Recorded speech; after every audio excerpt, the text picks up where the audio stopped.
The Australia Council for the Arts acknowledges the traditional owners of country throughout Australia and pays our respect to the elders, both past and present. Thank you all so very, very much.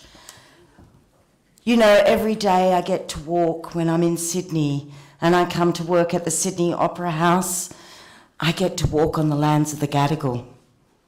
It's truly extraordinary. And when I walk along Circular Quay, I crisscross where that original shoreline was, and I do reminisce. And when I get to the house and I look at those monumental steps, I think of Bennelong.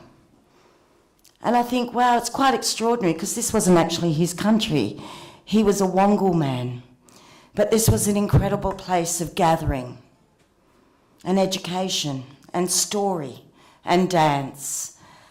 And I just go, wow, I work here. Would have ever thought of that when I was young. I certainly wouldn't have thought that I would be given an award for the pleasure and the delight and the inherited legacy I have to do this job that I do. And it's the artists and our cultural authorities that make this job purposeful. In the arts, and I really thank Ross Bauer for this award because, yes, I've also spent the money.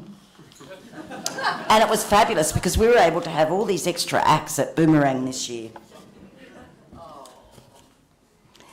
But I need to look at why we do it and thank her because she worked across community. And for me, community really resonates when I think of my father, Frank Roberts, and his work culminating in a newspaper that would go around our country called Story Mail. And he wanted to look at the philosophy and the ideology of who we were and why we connected.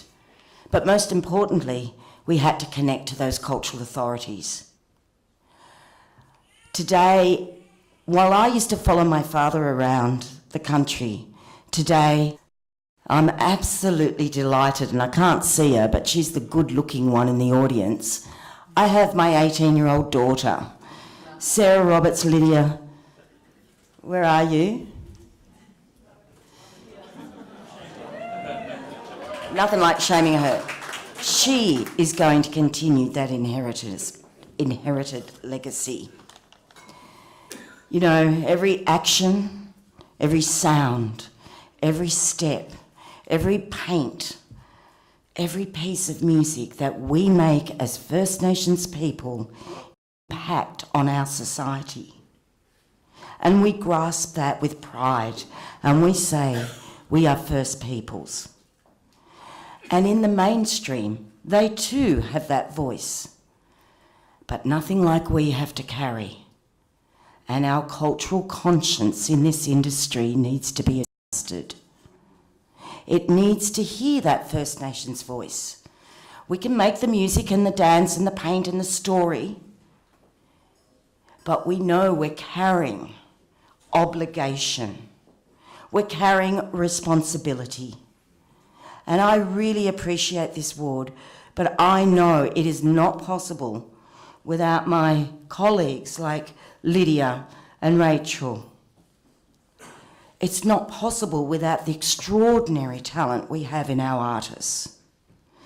They carry that legacy.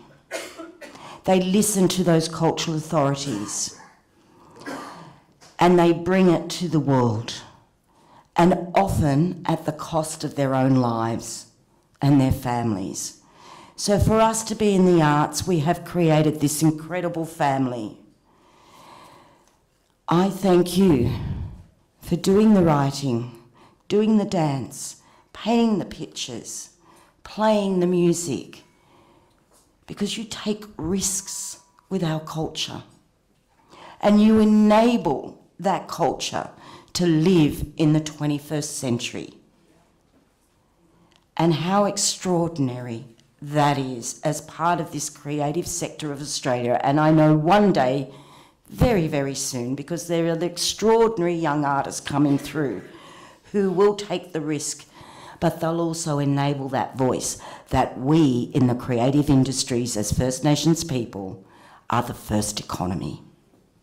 And that economy will become our success in the future. Thank you all very much.